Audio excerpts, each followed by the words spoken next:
session that we recorded just a couple of days ago with the Bitcoin Jesus, Roger Ver. Roger Ver is a former politician and Kidian Navi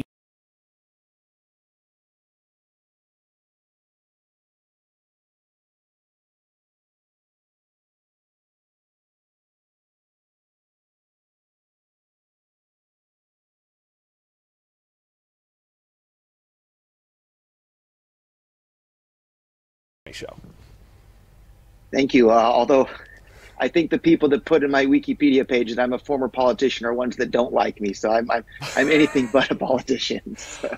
Fair enough, but I think that gets to the point of what I would like to do today, which is tell a little bit about you and to tell your story a little bit. I think people who have seen recent interviews of you or who have just gotten involved in the cryptocurrency world know you as an advocate of one side in what a lot of people are calling like the Bitcoin civil war, and there have been some contentious debates. I think in order to even understand where you're coming from and your vision, it's important to understand your story. And it is a very unique story, I think, in terms of the people who we actually know who they are in the world of Bitcoin. I think it could be argued that you are the most important thought leader and certainly the most well-known. You're often called the Bitcoin Jesus. So maybe if we could do a little gospel of Roger, as it were. Can you tell us a little bit about...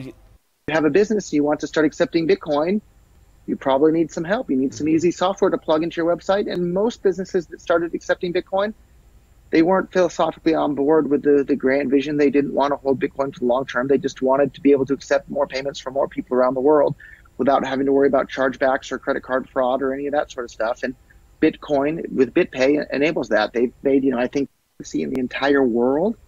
So that was, I don't think anybody can argue that wasn't an amazing, incredible success. With where we are at today, with Bitcoin specifically, but cryptocurrency in general, if you look back at your first sort of realization that this is going to be something that you're going to dedicate a significant amount of time and energy and resources to, back to that beginning, has the trajectory for you been what you imagined yesterday or day before? Day before yesterday. So don't put all your eggs in one basket. And when choosing which crypto coins to buy the ones that provide the most usefulness to people. So you need a limited supply, and anything needs to have value is scarcity and usefulness. If something's useful and scarce, it's going to have a price. And so look at these different cryptocurrencies. Make sure you're buying ones that are scarce. And then buy the ones that are the most useful. And if Bitcoin's not the most useful one, and at $9 a transaction, I don't think it is, and with really incredibly weak privacy because of these 1 megabyte blocks and high fees, I don't think that's useful either. You don't want everybody to be able to spy on what you're doing financially. I think you should probably be buying coins other than Bitcoin, and I think we'll see those take off. And as the owner of Bitcoin.com and the person who basically helped kick off the entire Bitcoin ecosystem, arguably more than anybody else in the world, it breaks my heart to say that, but that's the truth. The truth is more important than what my feelings are. Wow. Well, Roger Ver, I thank you for doing this interview, and I truly admire. Megabyte, and if you don't like it, piss off is basically what they said. And wow, like what a twist in the science fiction novel that is Bitcoin, that it was going on this amazing path, and then a bunch of people that weren't part of the government that claimed they liked Bitcoin diverted Bitcoin and undermined Bitcoin's usefulness as money, causing it to probably not be the cryptocurrency that wins in the end. If I had to guess at this point, I would guess that it's probably less likely than not that Bitcoin is going to be the cryptocurrency that wins in the end. And it breaks my heart to say that because it had, just light years head start over everything else. And then these people like, I'll name names: Adam Back, Greg Maxwell, Peter Todd, Eric Lombroso, Luke Jr. I'm sure they're smart programmers. They have no clue why Bitcoin is useful as money, and they've intentionally undermined Bitcoin's usefulness as money. And they've opened the door wide open for people to start wanting to use things other than Bitcoin in commerce. And if people start using things other than Bitcoin in commerce, that's the end of Bitcoin being used as the store of value as well, or the one chain to rule them all. And we're seeing that happen right before our eyes. So I appreciate where your guys' heart is at for the most part to those guys, but man, you guys have destroyed Bitcoin. Uh, Sorry, that's the truth. It's a bit of a tragic tale, but I think that what you have been predicting has come to fruition, and certainly you've been predicting this and investing your heart into Bitcoin and into cryptocurrency. The story's obviously not quite done yet, and the work that you've put in it's really not done, because I mean I think cryptocurrency is where it's going to be, right? And so I hope that regardless of what happens with Bitcoin, that you will stick around, because I know that your guidance is going to be needed in this community for a very, very long time to come. I mean, no one has the wisdom that you have just from having actually done it. If you have anything to say to people just getting involved right now, particularly I like to call them Bitcoin bros, because I'm seeing a lot of people in my Facebook feed who are my old time friends and stuff, who it's just like every single bad decision that they could make economically, these guys in their personal life, these guys are taking out bank loans and buying Bitcoin at weird price points and the whole nine. If you could say anything to people entering into the world of cryptocurrency right now, from either side, just from your experience, your own wisdom of something that they could take with them to help them along in this journey, what would you say to them? So I guess kind of the same advice applies to investing everywhere. So don't put all your eggs in one basket. And when choosing which crypto coins to buy the ones that provide the most usefulness to people. So you need a limited supply, and anything needs to have value is scarcity and usefulness. If something's useful and scarce, it's going to have a price. And so look at these different cryptocurrencies, make sure you're buying ones that are scarce, and then buy the ones that are the most useful. And if Bitcoin's not the most useful one, and at $9 a transaction, I don't think it is, and with really incredibly weak privacy because of these 1 megabyte blocks and high fees, I don't think that's useful either. You don't want everybody to be able to spy on what you're doing financially. I think you should probably be buying coins other than Bitcoin, and I think we'll see those take off. And as the owner of Bitcoin.com and the person who basically helped kick off the entire Bitcoin ecosystem, arguably more than anybody else in the world, it breaks my heart to say that, but that's the truth. You know, the truth is more important than what my feelings are. Wow. Well, Roger Ver, I thank you for doing this interview, and I truly admire your genuine take on this whole situation. Like I say, you're an important figure, and I think that can sometimes in these sorts of debates, and certainly with the scaling debate sort of civil war, I know that might be lost, but there's a lot of us out here who have looked to your thoughts and your wisdom and will continue to do so. So, Roger Ver, thank you very much for being on the show, and hopefully we can have you back on again when the boat has sort of righted itself, and we can have a positive talk about how things turned out great. I would love to do that. All right, thanks so much, Roger. Thanks. So, pretty shocking. Yeah, what a great interview.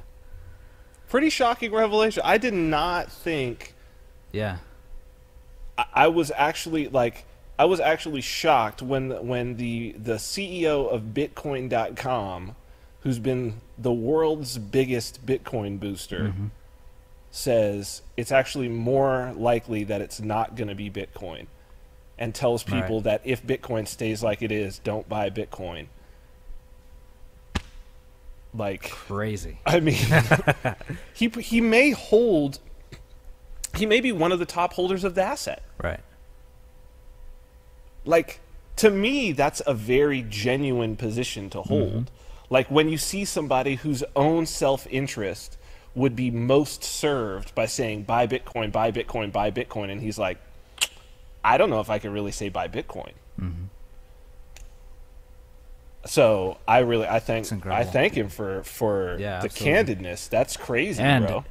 it's an open fucking market for the altcoins right now. It's Well, dude, I had this discussion with one of the editors at Activist Post yesterday, or day before yesterday, where I was saying that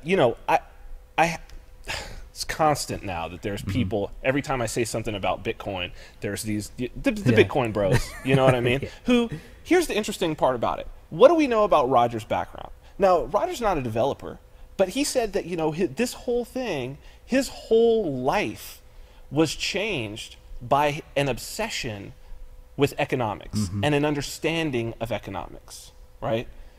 And so for me, I'm both a software developer and as a developer, I've done a lot of e-commerce stuff. I've done a lot of things in terms of tracking demographics. I mean, I've got a patent that's ad insertion and tracking. So it's like understanding human action. And then in later years, really getting into economics, and particularly now Austrian economics, getting into all of that is like, what I see is that there are a whole bunch of people involved in this debate who either, you got to know one of two things, right? And preferably you'd want to know both when it comes to cryptocurrency if you're really going to invest in it. You don't have to, though, because there's no barrier to entry, right? Just like you could go and fucking blow your money as a day trader on Forex or buy penny stocks or whatever. People do it all the time. But economics and software, because that's what it is. That's what cryptocurrency is, right? So for me, and I was, like I say, I was having this discussion where it occurred to me that when I talk about I have no faith in Bitcoin, what I'm, and I talked about it a little bit there, is that it's like when and one of the reasons why I haven't been so hot, why I've put a lot of my development stuff on hold, is that I'm really actually scared to sit down and devote hundreds or thousands of hours to coding something where Bitcoin is the cryptocurrency that I'm using on like a point of sale system. Because I'm like, oh, well, if by the time I'm able to get this to market, which might be a year, which might be 2 years, Bitcoin is irrelevant, or the fees are super high that nobody would use it, I'm going to have to go back and recode with a whole different cryptocurrency. So it's like, people are like, you're hating on Bitcoin, you're doing this. I'm like, dude, I've got all this shit sitting lined up that works with Bitcoin that I've been developing since 2013. When I started developing the Bitcoin with the Bitcoin libraries that I have, I could send transactions for under a penny. I could get transactions confirmed with no miner fee, 0 miner fee. Wow. Like not even a Satoshi, 0. Sure, I'd have to wait. Sure, I'd have to wait a long ass fucking time. But as he says, it was first see, first save. So it was like, fine, it's sitting there. If I've got an internal system, I'll wait on the confirmation. No problem. I can use it for a lot of different things. Right? And this was before Ethereum. So it's, you know, I was thinking in a lot of the same, obviously not at the same high level as Vitalik, but it's like thinking like, oh, maybe I could use micropayments to trigger shit and do this. And, you know, and I was working on Arduino stuff at the same time and all of that. But it's like, this is what I'm talking about when I'm like, I have no confidence. It's not a matter of I'm going to go and I'm going to buy something and I'm going to hope that a week from now or a month from now or a year from now that it's going to go up in price. Fuck that. Yeah, it's stupid. Fuck that. I don't care because I'm an entrepreneur. I'm trying to build a business with this thing. I don't want to go and spend 1,000 hours of coding and then have to throw it away. That's what I have no confidence in. And that's what Roger's talking about. And that's what a huge amount of people who want to get involved in the scaling debate because it's fucking cool, because they're Bitcoin bros, because they're like, yeah, man, oh, to the moon, to the moon, to the moon. And it's like, there's a reason why indigenous tribes, a lot of traditions, traditional cultures, even not indigenous, but often religious communities, they have an ideal where it's like, any major decision that you're going to make, especially financial decisions, think 3 generations into the future. That's cool. Right? Think not just how it will affect your children or your children's children, but think how it will affect the children that there's no way that you could even help if you wanted to, because you'll be dead. It's about time scales. And the interesting thing about it, if you think about that idea, something becomes self-evident. If you want to have good long-term results, and you don't think in the long term, you only think here, your chances of actually having good long-term results are infinitesimally less than if every financial decision you make is with a long time horizon. Right. And that's the problem with the idea of corporations. What's the big problem that everybody has with corporate America? Corporate CEOs make bad decisions. There's all this exploitation. They're polluting the water. They're doing this. Why? Because they only think a quarter ahead. Their time scale is 1 quarter, 3 months. Because if they don't nail their number, the number that's predicted for them, for their stocks and their earnings in that next quarter, that CEO could be fired. So why think 5 years in advance? And that's how you get the fuck up that it is. That's the corruption. And that's what our society is, and we're seeing it play out in a realm where there's no barrier to entry. But here's somebody who's been at it for a long time, who was thinking long term. Because why? Because his end goal was not to make money. Yeah, it was to make the world more free. And power. And, you know, with some very good reasons to want to to fight back a little bit against a government who had wrongly imprisoned him. When you look at someone's motivation like that, it's worth taking a listen. So I really thank Roger for that. Thank Adam too. What do we got? Are we done? Close to it. Close to it? Well, it's starting to get hot for some reason in here. I don't know if you're feeling it. Yeah, I'm feeling it. I'm feeling it. Yeah, so I'll say goodbye to the people. And wipe my forehead. Well, thank you for joining us today. I want to thank Roger Vera for coming on. What a great interview. And of course, thanks to Adam Kokesh. You guys go and check him out at thefreedomline.com. He's going to be heading back East Coast, and then it sounds like down around the South. So if you're in any of those areas, I suggest that you go out, meet and greet. He's a great guy. Go meet him in person. And not only that, not only are you going to get to meet Adam, but what's cool is that you'll get to meet like-minded people who are in your area. So it's an opportunity for you to go and actually meet some people who are next to you. And believe me, that makes a huge, huge difference. So just another reminder, I'll be up in New Hampshire at the Free Coast Festival, festival.freecoast.org. That's going to be the 8th through the 10th. If you are in the New Hampshire area, come on up and you can meet me and even more like-minded people and people associated with the Free State Project up there. Looking forward to that. And we will be back again next week. So if you want to check us out on podcast, those archives are available, iTunes and Stitcher. And of course, you can go to vinarmani.com to see all of our archives, both full shows and the show segments. We'll have both of these interviews up as their own separate and shareable pieces. So until next week, stay free.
Hi everyone, this is Jason Burak of Wall Street for Main Street. Welcome back to another Wall Street for Main Street podcast interview. Today's special guest is a first-time guest. He's the longtime CEO of Memory Dealers. He's also the CEO of Bitcoin.com. He was one of the earliest Bitcoin investors, and he's the first Bitcoin-related business angel investor.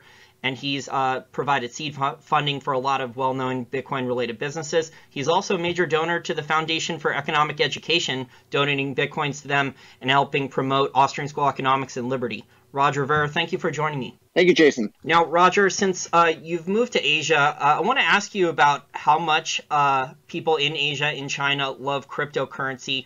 One of the reasons that the SEC turned down the Bitcoin ETF earlier in the year, I believe in March, was they said that 90% of all the trading volume for Bitcoin and cryptocurrency was out of Asia. So do you see similar patterns, trading patterns there? Well, I don't know. I trade on Asian exchanges. You can trade on exchanges all over the world. Cryptocurrency isn't just an Asian thing. It's a worldwide thing. And it's not just people that are in Asia that are excited about it. It's people on every continent of every race and every sex. Like everybody all over the world is excited about Bitcoin once they know and understand it. And cryptocurrencies, thanks to the invention of Bitcoin, are going to improve the lives of everybody on the planet. So I think it's a bunch of nonsense for the SEC to say, oh, well, it's a bunch of people over in Asia trading it. Even if that is true, so what? Humans in Asia are just like humans in America, too. So if humans in Asia find something useful, humans in the U.S. are going to find it useful, too. And that certainly applies to Bitcoin and cryptocurrencies. Yeah, for 24-hour trading volume, for perspective here in the total cryptocurrency market, we now have 8 billion in total trading volume. Pretty impressive numbers. Do you find, though, that through your travels in Asia, that more people, boots on the ground, actually know what Bitcoin and cryptocurrencies are compared to, say, people in the United States, the average American? I think it's getting to be pretty well known all over the world. I speak Japanese pretty fluently, and even in Japan or when I visit other countries in Asia, sometimes if I ask them if they know of Bitcoin, they don't know what I'm talking about. But it's not because they don't know about it. It's because my pronunciation isn't so great in some of those languages. So I think people all over the world know about these things, regardless of the country at this point. That's very interesting. Now, China has tried to crack down on initial coin offerings. I think I've heard you say in other public discussions and at conferences that you get, I think, over 50 ICO spam emails a day. So do you think then that this amount of fraud is just going to keep increasing? I don't think that all ICOs are fraud. I think that some ICOs are fantastic and some are fraud. So it needs to be buyer beware, just like anything on the internet. Now that we have Bitcoin and cryptocurrencies that work just like cash, don't go and hand a bunch of your cash over to some stranger that you've never met before on the internet. That's just common sense. And people need to be aware of those sorts of things. But that isn't to say that ICOs aren't a wonderful thing as a whole. It's basically democratizing venture capital to where now anybody anywhere in the world can invest in any other business anywhere in the world, and they can bypass the traditional VC firms and all these things that have traditionally been gatekeepers, these sorts of things. So I'm really excited about ICOs in general, and I've participated in a few myself, and I probably would have participated in a lot more if I hadn't been so busy as the CEO of Bitcoin.com in order to do my due diligence. I do my best not to hand my money to strangers on the internet. I try and do some research and talk to them and learn a bit more. I completely agree with you about being skeptical on these initial coin offerings. I'm a free market guy. I live right outside of Washington, D.C. I've met regulators. Before I became a libertarian after the 2008 financial crisis, I used to hang out with some of them. So I know that, they don't care. They're not doing their job. And for a lot of people, whether in their technology community or on Wall Street, saying that, these things need to be more heavily regulated and it'll actually protect people, I completely disagree with.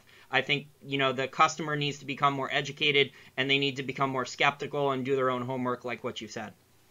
Yeah, the regulations just protect the incumbent businesses from these upstart competing businesses. So, the regulations for the most part are just retarding the rate of economic growth for the entire world. I imagine if Uber hadn't been allowed to start because of stupid regulations, and the regulators are doing a lot to hinder Uber's adoption. But think about it, the world wouldn't have these wonderfully innovative businesses like Uber and Lyft and Sidecar, and there's a bunch of other ones that make transportation much easier for people all over the world. That's a great thing. Imagine if the regulators had blocked those completely. We wouldn't be able to benefit from any of those things. And I'm sure there's all sorts of businesses that have been blocked by regulators, and the world doesn't get to benefit from them. And capital has been allocated to other things that aren't as useful for people around the world. So pretty much any time regulators get involved, they're just hindering businessmen from offering services that people want. And maybe every once in a while they stop one fraudster from defrauding somebody, but the overall net benefit is hugely negative from all these regulations. I completely agree. And great point about Uber. I mean, Bernie Sanders even likes Uber, but he says it needs to be more regulated. But you look at the examples of all the problems that, whether they're cities like Paris or London have tried to, heavily regulate these things because the taxi cab drivers were making a good living at driving taxis, and then Uber has drastically lowered the costs. I know here in Washington, D.C., Uber and Lyft, with the competition, has drastically lowered the cost of a taxi ride, and I think that's a good thing. Then you have examples with like Austin, Texas, where it's in Texas. Texas is considered a more low tax, less regulation state, but in Austin, they banned Uber, and now like the entrepreneurs there are who are not free market capitalists like you and me, they even know it's a problem. So it's just funny to see the people who say they want more regulation, and then the regulation happens, and then it causes problems that they didn't expect to happen. Yeah, I think it's as Harry Brown said, government is the problem, not the solution. Amen. Well, now, Roger, I want to transition to Bitcoin Cash. So I had this question for you about, since you have a contrarian view on Bitcoin Cash, this was before the huge price spike, because in the last couple of months, I've interviewed Andreas Antonopoulos and Trace Meyer, and they weren't bullish on Bitcoin Cash. And the reason they said was because there was really only, I think, one developer working on it. So what made you want to accumulate Bitcoin Cash, and is there more than one developer working on Bitcoin Cash now? Yeah, there's dozens of developers working on Bitcoin Cash. I would love to have a debate with Trace Mayer or Andreas Antonopoulos on this exact topic. So I started buying Bitcoin Cash right when it first came out, and I bought a bunch of it at around $300, bought more at $400, $500, $600. I've been buying it the whole way up, and it's pulled back a little bit, but I was buying more right before we got on the call here because it's very, very clear.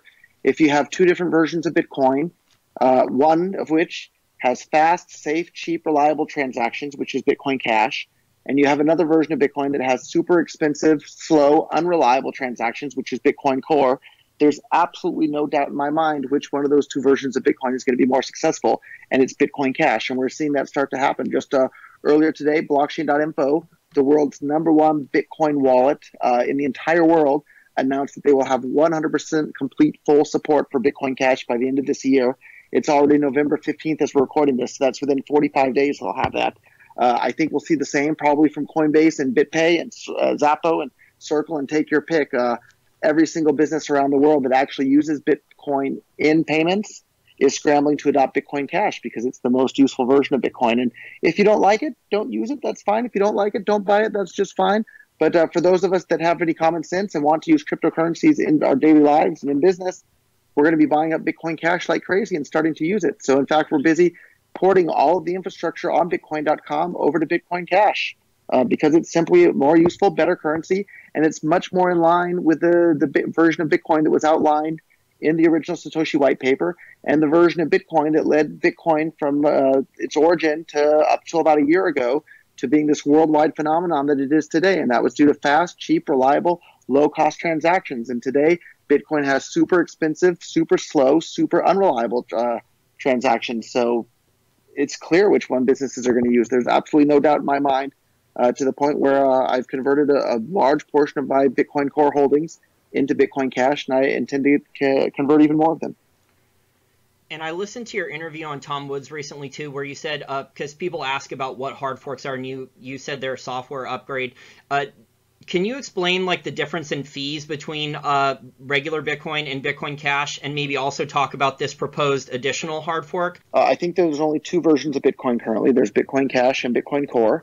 The average fee on Bitcoin Core at the moment is about $20, and that's just insane. And if you have if you're running a business like I am with Bitcoin.com, and we receive payments every day, all day from all sorts of customers.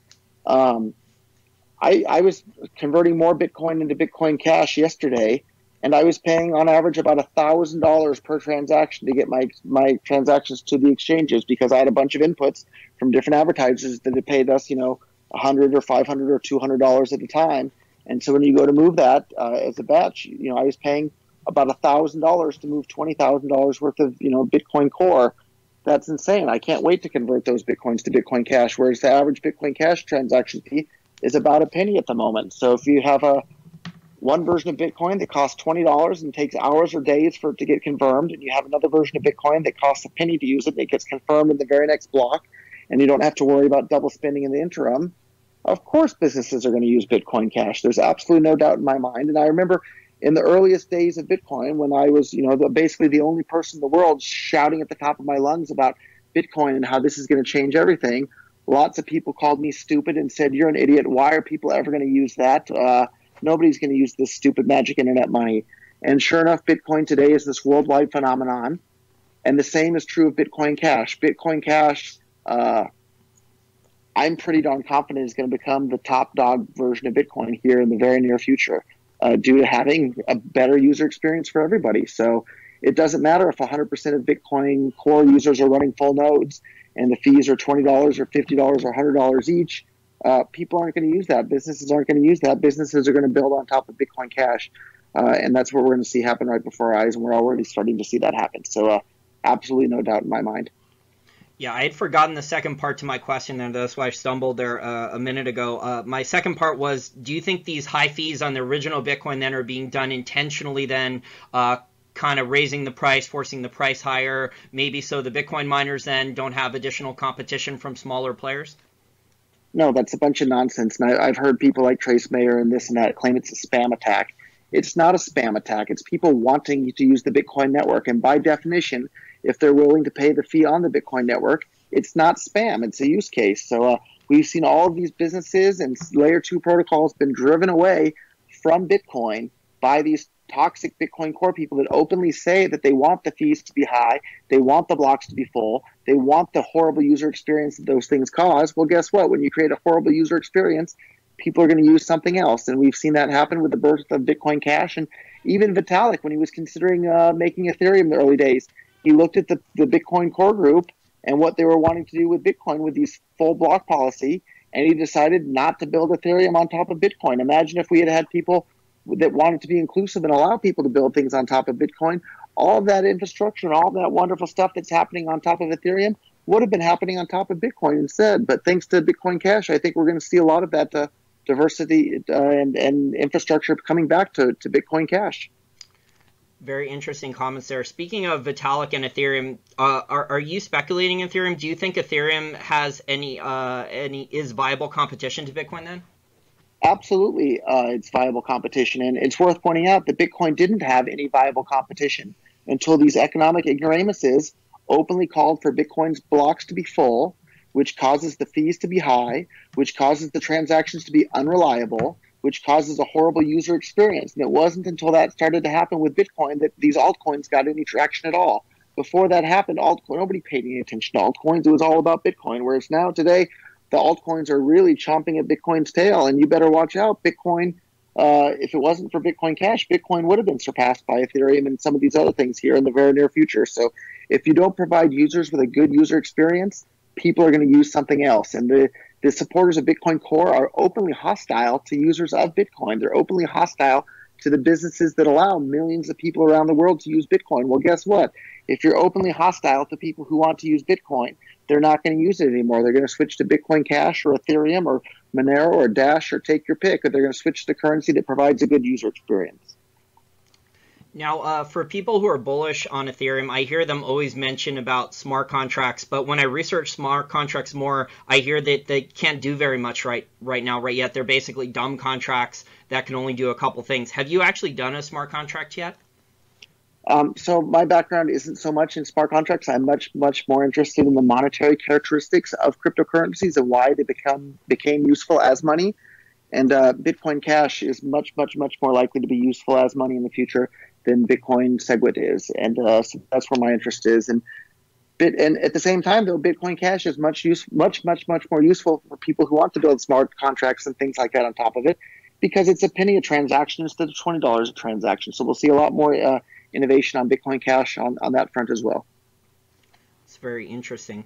Are you actually speculating on any of the top 100 altcoins? Or are you just, like you said earlier, mostly in Bitcoin Cash now? You've been moving away from Bitcoin Core and into Bitcoin Cash.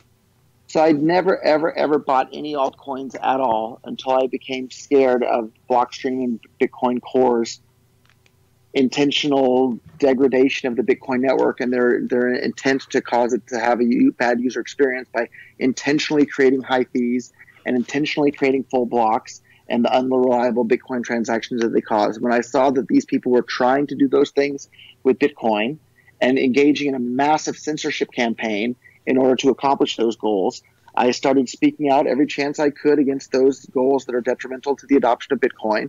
And I hedged my bets by buying some altcoins for the first time. So I bought some Zcash, I bought some Zcoin, I bought some Monero, I bought some Dash, I bought some Ethereum. I bought, and there's probably one or two others that I'm forgetting out there, but I have a basket of cryptocurrencies at this point because it would be stupid to put all your eggs in one basket. I hear Adam back out there saying that I should buy 100% Bitcoin Cash. That's retarded. Don't take your investment advice from anybody that tells you to put all your eggs in one basket. Anybody that tells you to put all your eggs in one basket either is intentionally giving you bad advice or is economically ignorant themselves. They have no clue if they're telling you to put all your eggs in one basket. That's stupid. And even when it comes to cryptocurrencies, don't put all of your wealth in a basket of cryptocurrencies either. Have some real estate, have some stocks, have some other savings out there. Don't put all of your eggs in one basket in anything in life. That's horrible advice. And anybody that's giving you such advice is misguided or intentionally giving you bad advice because they're a bad person. It's one of those two things. I completely agree. And also, Roger, I think it's human nature that a lot of people initially, whether it was computer programmers or especially the libertarian crowd, they were in gold and silver. They found out about cryptocurrencies a few years ago, maybe 2010 or 11. They were told about it. If you didn't have a technology background, you didn't know what it was. And then they see these things are going up, and gold and silver and mining shares are not because they're manipulated. So now a lot of people listen to my podcast have liquidated their physical gold, their physical silver, and their mining shares. They're not diversified, or their diversification, like you said, is to only own a couple different cryptocurrencies now because they're going up. Yeah, diversity is the key for any investment portfolio. So don't put all your eggs in one basket. That's fantastic advice for not just investing, but for any area of life. Now, I want to ask you a question as a libertarian. Are you worried that these governments will hijack the blockchain technology, the technologies behind all these fantastic cryptocurrency innovations for a cashless society to track and tax every single economic transaction? Yes, I'm very worried about that. So that's why my goal from day one when I got involved in Bitcoin was to spread adoption as far and wide as quickly as I possibly could so that everybody around the world is using Bitcoin to buy their coffee. Mothers are using Bitcoin to buy their diapers and baby formula, so that everybody's using Bitcoin and cryptocurrency for every single transaction. If we can make that happen as fast as we possibly can, it'll be too late for the regulators because regulators and lawmakers move very, very slowly. We need to move fast so that we have Bitcoin has replaced the euro, the dollar, and the yen worldwide before the regulators even know what happened. So that's been my goal from day one. And unfortunately, these blockstream people openly say that they don't want these big businesses using Bitcoin. They don't want mass adoption of Bitcoin. They want Bitcoin to stay some relatively small niche product. And that's the exact opposite strategy of what we should have. We should move as quickly as we possibly can to have as many people around the world using Bitcoin as fast as we possibly can. And when I say Bitcoin at this point, I'm referring to Bitcoin Cash, the true Bitcoin. And if you don't believe me or disagree, go and read the Bitcoin white paper. It's clear which version of Bitcoin is the one that's outlined in the Bitcoin white paper. There's a lot of people all over the globe, Roger, I know you travel a lot, who love technology, who see all the potential benefits of cryptocurrency and Bitcoin and other cryptocurrencies, and yet, they don't believe in Austrian school economics. They're not libertarian. They don't understand, the history of governments and the oppression that governments can do. And so, some of these governments, I think Canada is one of the first. I think they're not that far away from implementing a fully digital society where cash is going to be banned. So, you're going to be forced to spend your Canadian dollars with your your debit card, and you're not going to be able to use cash. So, the governments are working on these to take the blockchain technology, whether it's I think there's a couple of European countries. I think India is also testing this out, and I know Canada is also working on pushing this forward as well. Yeah, well, I invite you all to go and buy some cryptocurrencies now. And once they have enough adoption around the world, you'll have enough wealth where you can come and basically buy a home in this wonderful island of St. Kitts, which is where I am right now. And you buy a home here and you get citizenship along with it. And St. Kitts has absolutely no personal income tax, absolutely no capital gains tax. You don't even have to file a tax return at the end of the year. So feel free to come and join me in St. Kitts for anybody that's interested in that sort of thing. I want to ask you about the Foundation for Economic Education, since I enjoy their website and their content so much. How did you find the Austrian School of Economics and fee? So when I was a high school student, I think it was my grandfather or somewhere, somehow along the line, I got a hold of a copy of the Freeman, which was their monthly newsletter.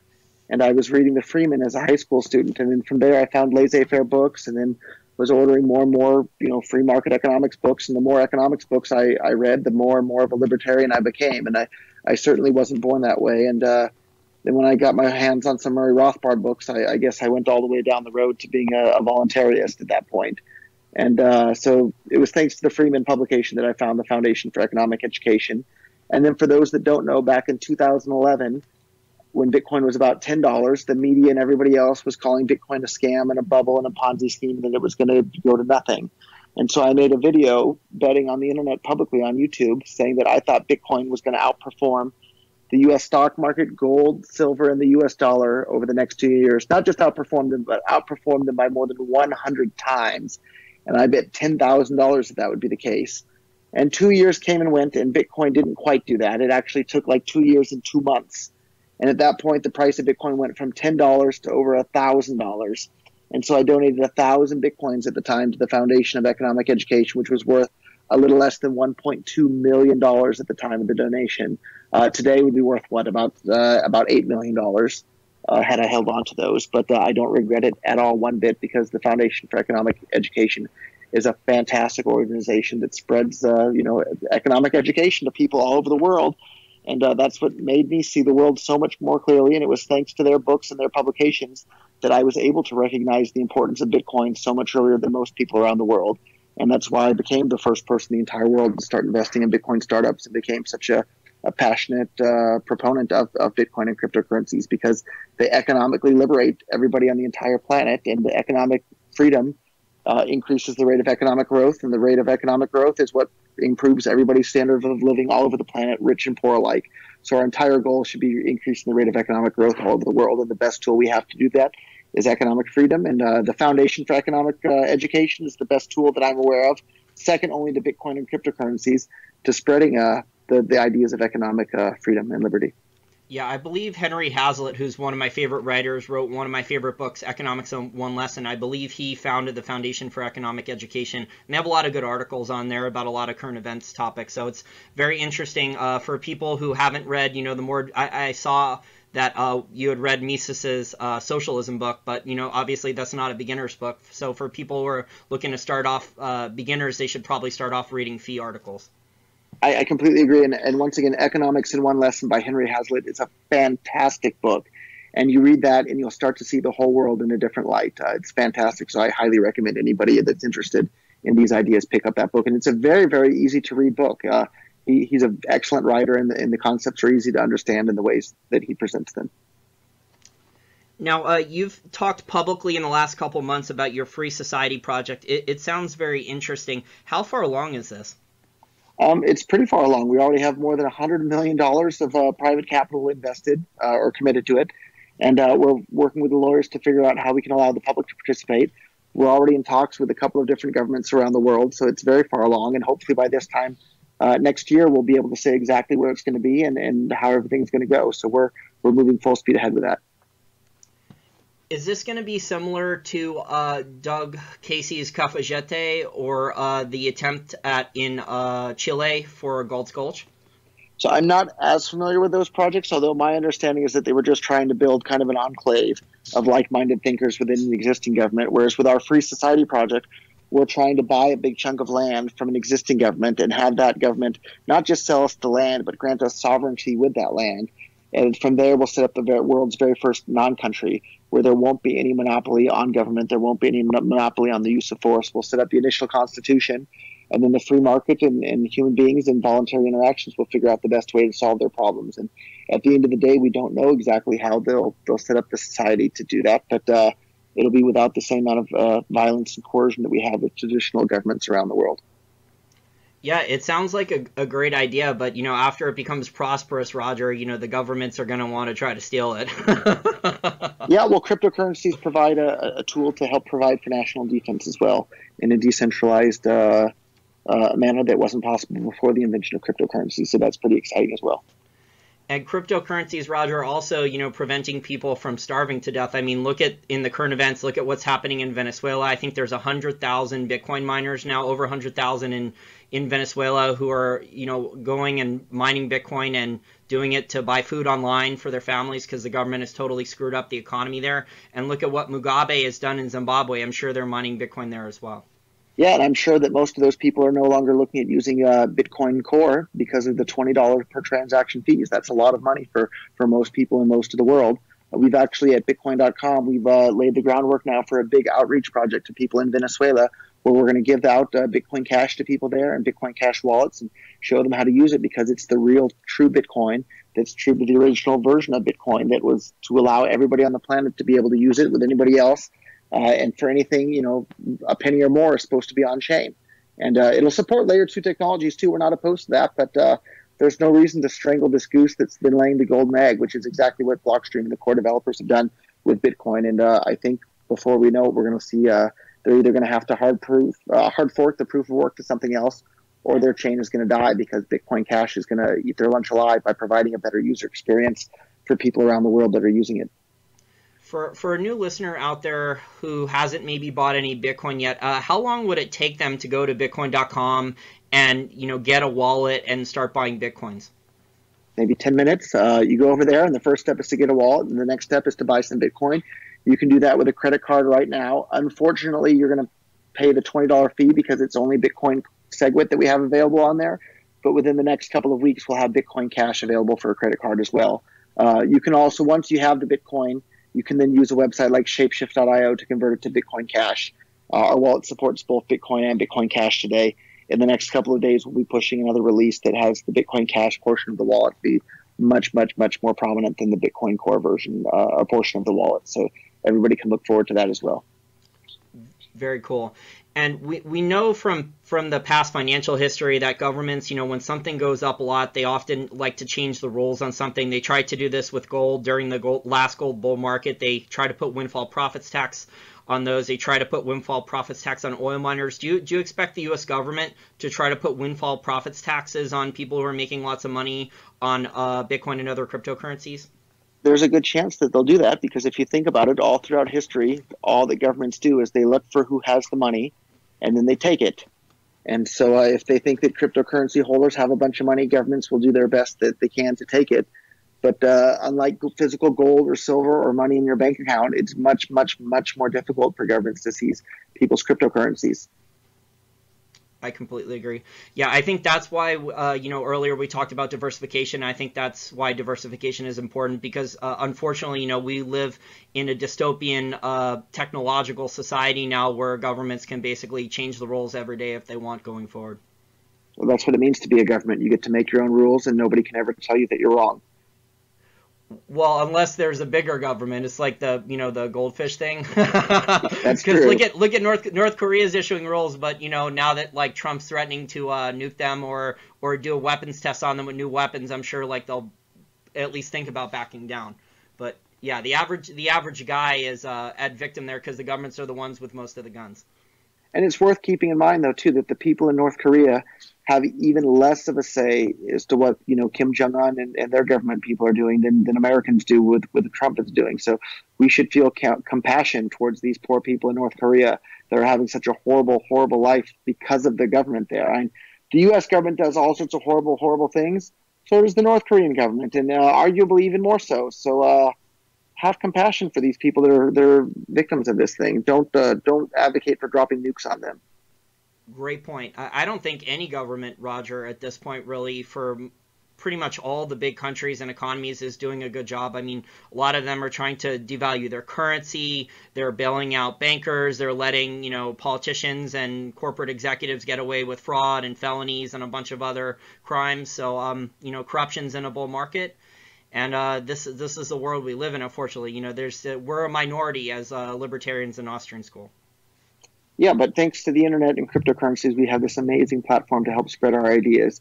And I think it's pretty clear that our ideas are the correct ones. All human interactions should be on a voluntary basis. Austrians understand what money is more. That's why so many people that were attracted to Bitcoin early on were from the Austrian School of Economics. They weren't a bunch of Keynesians. And the fact that Bitcoin has now, become this worldwide phenomenon is an example that the Austrians do have a better understanding of money. So let's use these platforms that we have now to spread these ideas to more people around the world and make a better place, make the world a better place thanks to these ideas.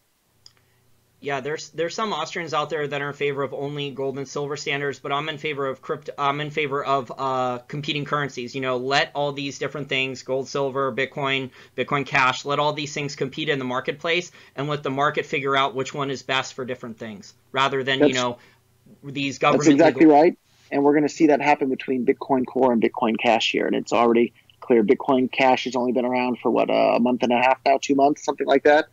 And it's already there's the balance between the second and third most popular cryptocurrency in the world by market cap.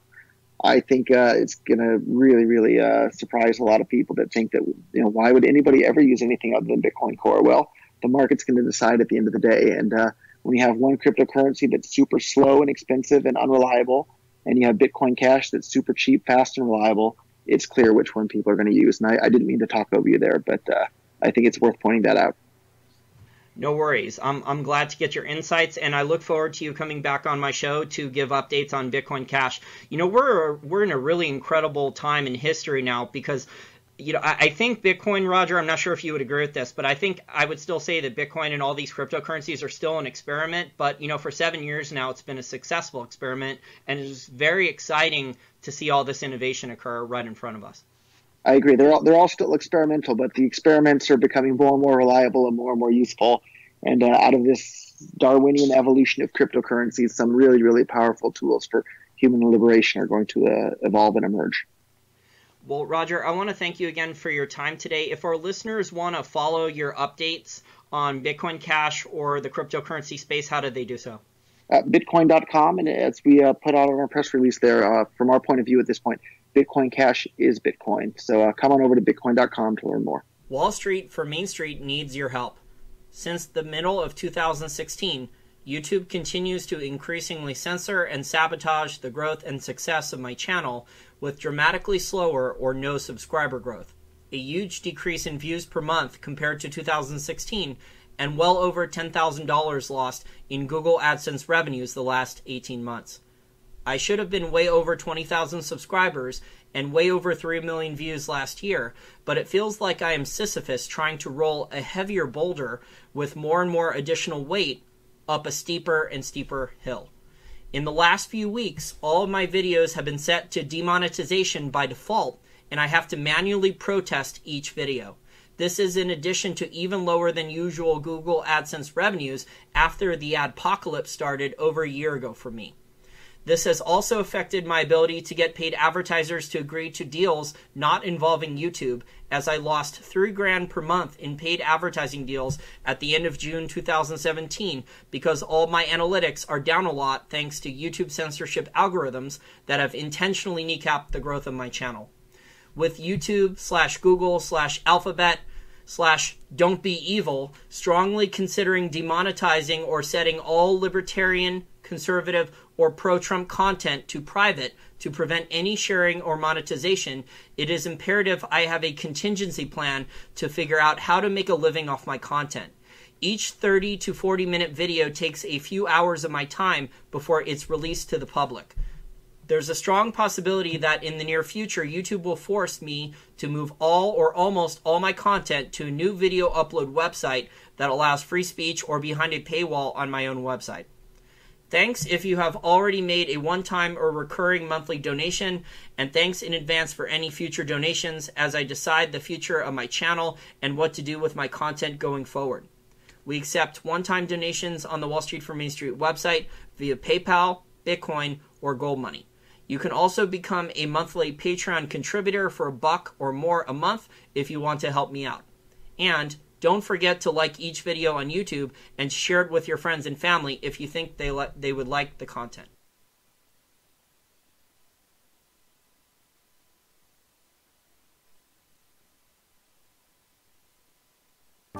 Hello, welcome to Sophie & Co. I'm Sophie Shevardnadze. The digital currency Bitcoin, once a toy for computer nerds, is now soaring in price, triggering a new gold rush.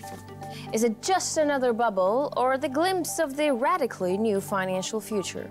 Well, I ask Rick Falkvienier of Bitcoin Cash and founder of the Swedish Pirate Party. The new Bitcoin craze is making people rush into cryptocurrency investment, with the digital money's skyrocketing value putting it into the spotlight. But aside from causing a new gold rush, Bitcoin is promising to completely transform the way we use money. What will peer-to-peer money exchange do to the global banking system? What role will the world's governments be left with when Bitcoin goes global? And can it overcome its unstable nature to bring about a radical financial revolution? Rick Falkvienier, welcome to the show. It's really great to have you on our program. Now, you predicted Bitcoin's thousand-fold increase back in 2011, and indeed, from $1 in February 2011, hit a record high of almost $7,880 last week, then had a plunge and is back up again. Now, why does it keep growing, and is there any price limit for Bitcoin? Yes, there is a price limit for Bitcoin and cryptocurrency. It cannot displace more money than exists in the world. So there is an upper ceiling. But that upper ceiling, if you're just regarding Bitcoin as a commodity on the market, which I think it is, like any currency, can easily go to 1 million or more per Bitcoin. Now, it's important to remember that Bitcoin might not be the final cryptocurrency. Cryptocurrency will displace the central bank money.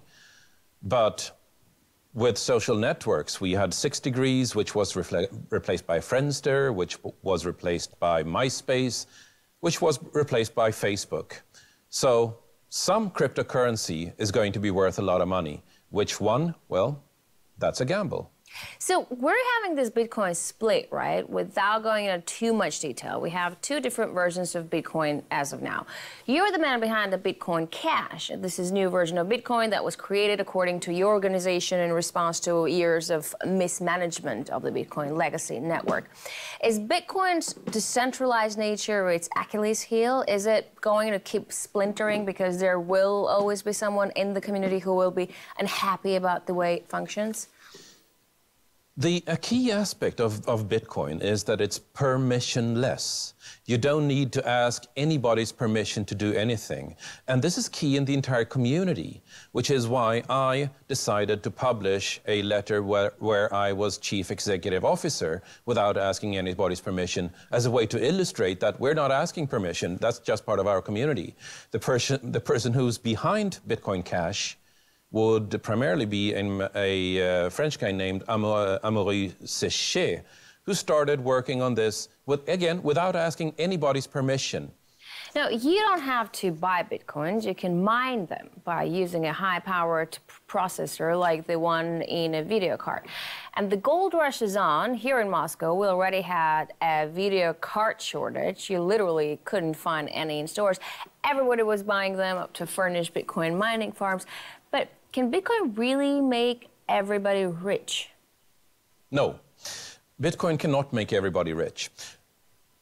Bitcoin right now is a huge wealth transfer to those who understand its implications early on. The last wealth transfer of this magnitude was around 1850, and it was about those who found oil. There's a huge wealth transfer going on right now where those who used to be poor, nerdy, geeky, sitting in their mom's basement, if you like, are suddenly the new millionaires. And that, perhaps more than anything, is going to have a profound effect on what the future of our society looks like. Because for the last 200 or so years, it was the people who found oil that decided where money went, what research was made. And when the geeks and nerds are sitting on that money and deciding what research gets made, it's not going to be a better diesel engine. It's going to be a better solar panel. It's going to be teleportation. It's going to be space travel. I think that's going to be one of the more profound changes happening here. A wealth transfer to an entirely new type of people. So can everyone jump on this bandwagon, or is it too late?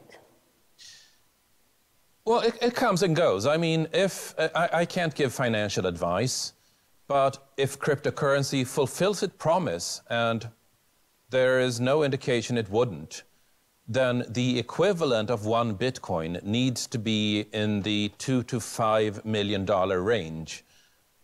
But at that point, it doesn't make sense to measure it in US dollars anymore, because the US dollar won't have any measurable value. So it is absolutely not too late, just like it wasn't too late when Bitcoin was at $3 or at $30 or at $300 or at $3,000. But this is a very high volatile instrument. This is a really risky investment. And if you're asking me whether somebody should invest, then the answer is nobody should ever invest more than being capable of losing every single last cent of it.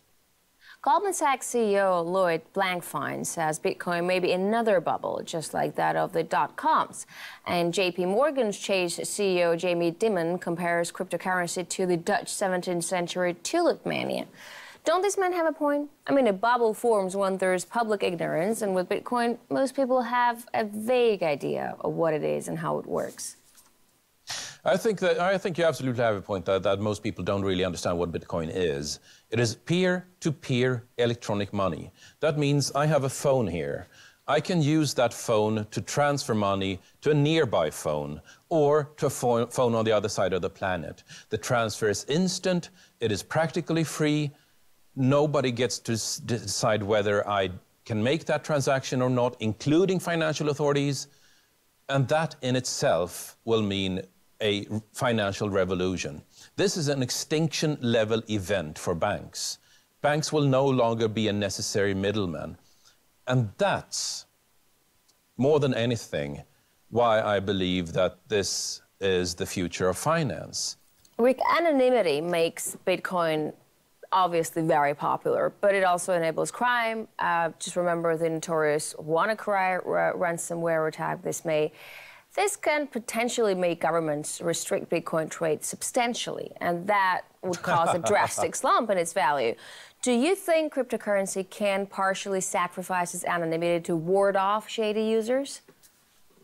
It is more traceable than any money that came before it, because every single unit of Bitcoin is traceable through its entire monetary history, through anonymous accounts, but once you de-anonymize one account, you can start unraveling where the transactions go. The second part of that question, which is more interesting, is that Bitcoin is a peer-to-peer currency. A peer-to-peer technology means that there's no middleman. Governments have been trying to stop peer-to-peer technologies since Napster, and they have been as completely unsuccessful as anybody could possibly be in that. So I don't see them being able to stop peer-to-peer currency either. Which leads me to the last observation, that since there is no middleman, there is nobody giving permission. When I'm buying a bottle of water with a credit card, somewhere in the background is a bank giving me permission to buy a bottle of water with a credit card. And that is a horrifying thought, because that means that the bank can also deny me permission to buy a bottle of water. Nobody thinks of this, but it's there. With Bitcoin, this is not true.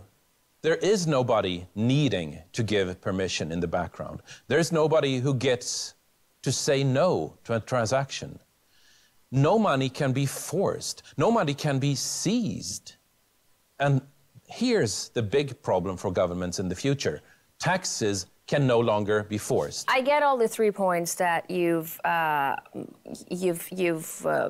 said. Like before, you said it's traceable. With WannaCry, we know where the ransom money is going, but the accounts themselves are anonymous. But if we know that there is an account with ransom money extorted from ordinary users in it, shouldn't we have the ability to freeze an account and take it back? No. Why should you?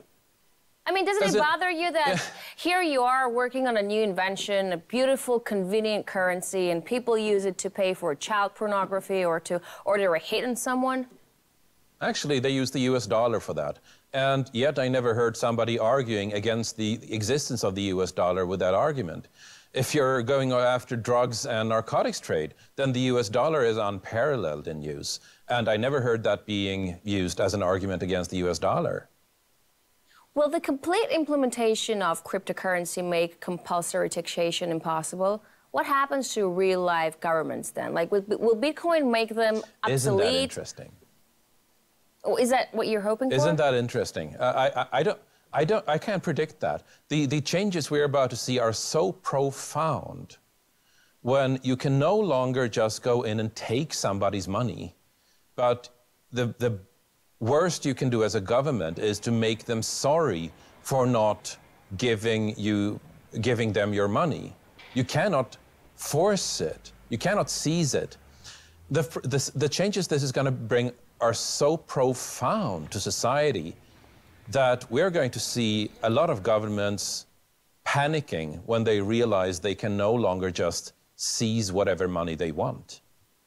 We'll take a short break right now, and when we're back, we'll continue discussing what's behind the meteoric rise of Bitcoin with Rick Falkvinge, founder of the Swedish Pirate Party and cryptocurrency evangelist. Stay with us.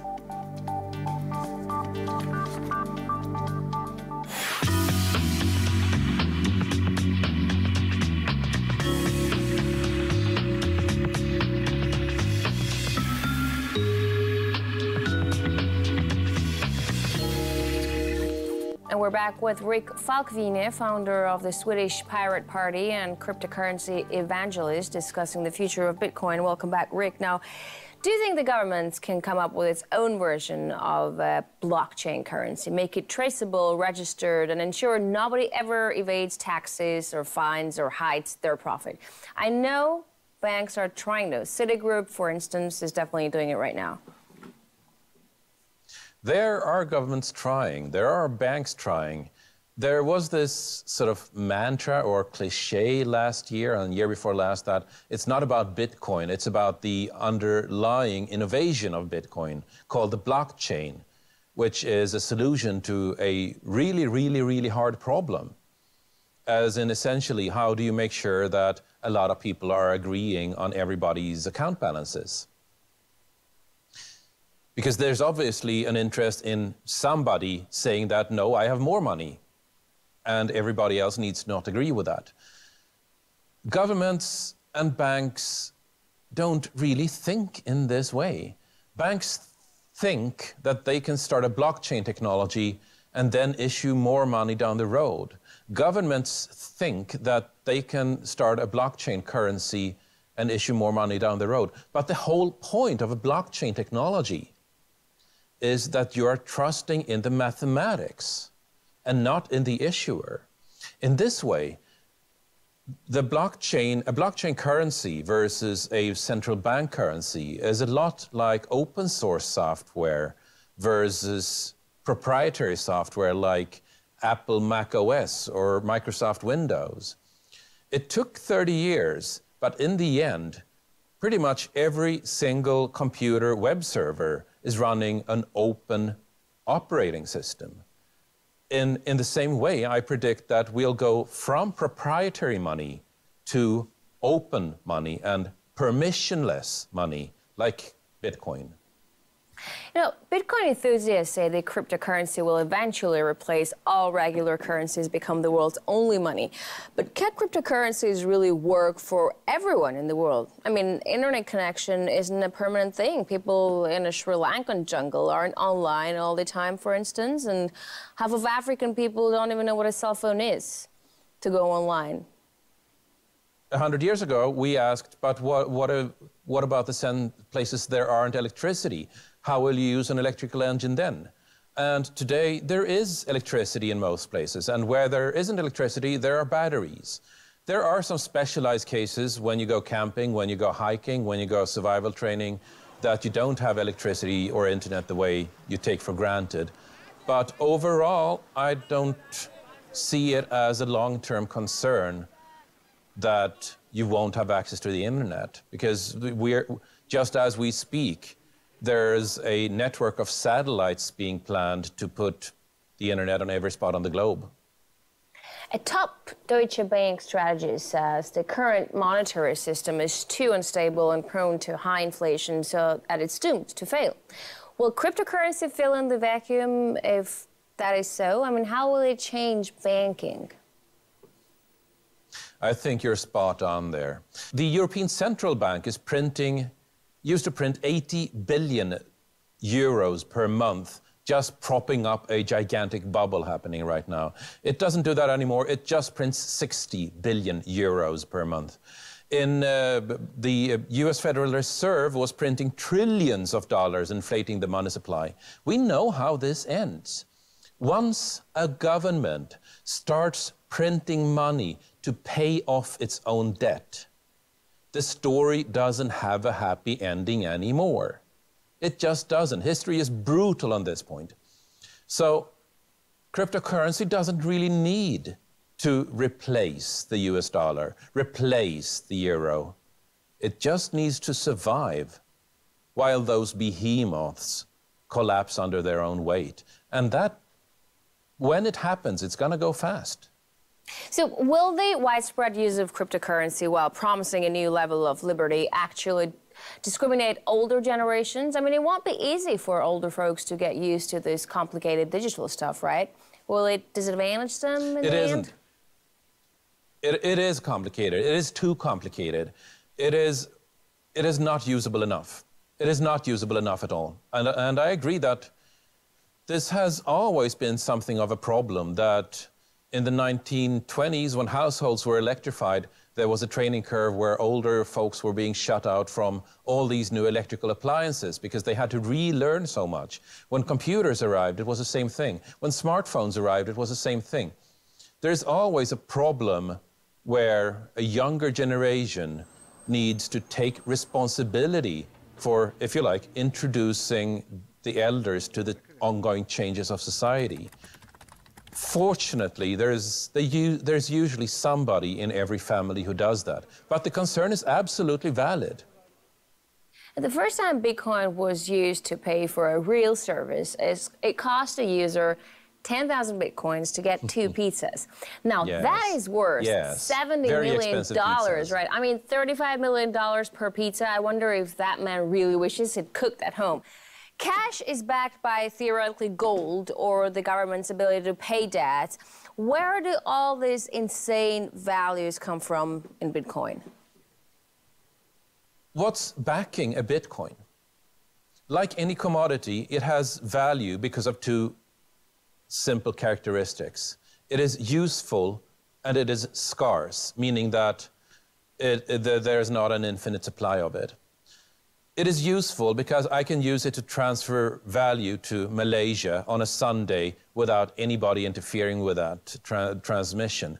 And it's finite because there's only ever going to be about 21 million Bitcoin. Those 2 things make it valuable. Not that it's backed by a government, because it isn't. You know, there have been In many... that way, it's kind of like gold. There have been many cases of Bitcoin theft. With this latest BTCE's case, we have a suspect accused of stealing tens of millions of dollars worth of Bitcoins. Is it not really safe to keep your investments in it? I mean, considering that the hype about its rising value surely attracts hackers like flies to honey. Bitcoin has that problem. I mean, it's really hard to store your Bitcoin securely. It is a really hard problem that has not been solved. Some of the best solutions involved specialized hardware that you keep on your wrist. Some other solutions involve opening up a laptop and taking out the Wi-Fi circuits, making sure it cannot ever connect to the internet and so be infiltrated from the outside. This is hard today, but it is going to become usable. These are really hard problems, and everybody in this community knows that whomever solves it first is going to become really rich, as in insanely rich.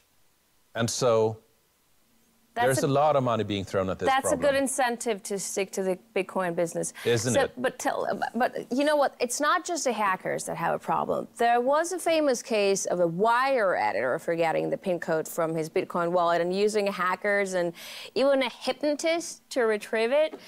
I know it sounds funny, but isn't it a little harsh on people? I mean, how can it so easy to lose access to something you own? That can't happen to my wallet or bank account. Well, it absolutely can happen to your bank account. Ask the people on Cyprus when their bank accounts when their bank savings were confiscated to bail out the government's bank. Ask any people in, say, Argentina, or for that matter, any person in South America, how safe their bank holdings are. They're not. They're just not. Maybe it wasn't a good example, but the whole bank business is still really tied to whatever crisis is going in the country, but you're saying the advantage of Bitcoin is that it is not tied to anything that's going around it in the world, right? So how come it's so easy to lose access to it? Something that you own just by forgetting a PIN code, just by forgetting a PIN code. It is data. It is data. You can think of it as a file, if you like. If that file gets into somebody else's hands, then you lose your money. If the hard drive with that file on it gets destroyed or corrupted or just dies, then you lose your money, which is why this problem is so hard, which is also why a lot of people are working on it. But Bitcoin and cryptocurrencies are just in their infancy.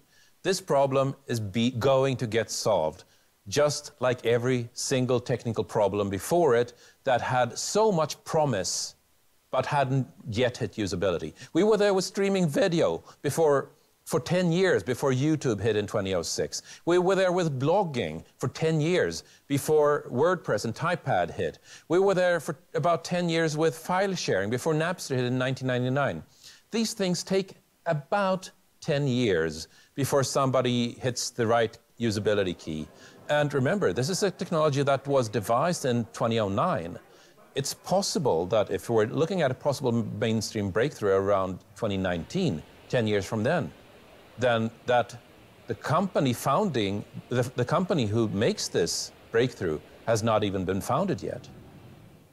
Rick, for all the talk of being an internet freedom banner, Bitcoin isn't entirely independent. For instance, we've mentioned the BTCEs, where the U.S. police has recently seized accounts of its clients and arrested one of its founders. So pressure can be put on cryptocurrency. It can be brought to heel.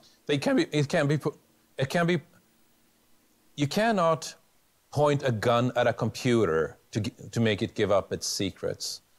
But you can point a gun at the computer's owner and make them very sorry for not giving up that file inside the computer. But this difference that might seem very small has profound effects, because it means that governments can no longer just walk in and seize money to pay people's taxes. People have to actually agree with paying taxes. And that in itself is going to be profound when governments realize this.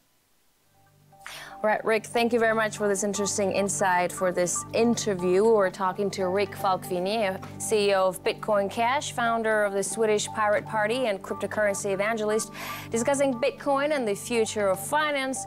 That's it for this edition of Sophie & Co. I'll see you next time.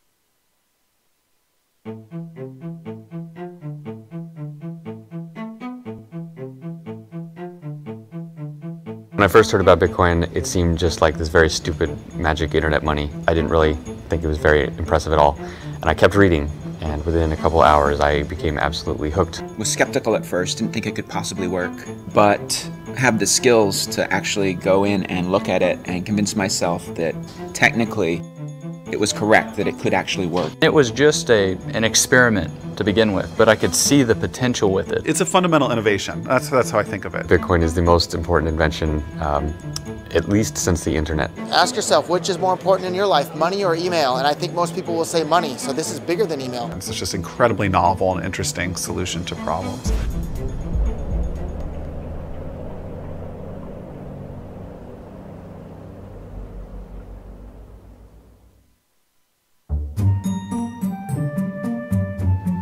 The short version of what is Bitcoin is cash for the internet. So it's a new kind of money, and it's also a payment network that runs over the internet.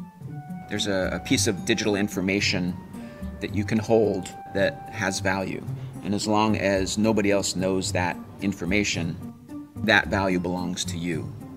This sort of technology was developed independently a few times. I think the NSA developed it in the 70s, and then academic cryptographers started putting this out later in the 90s. And it's called public key cryptography. Now, we now rely on that technology every time your phone talks to your bank, or even over maybe SMS sometimes. I mean, this is just embedded in the internet and how we talk. Bitcoin was invented by Satoshi Nakamoto. As far as I know, no one has actually met Satoshi. No one knows who he or she or they are.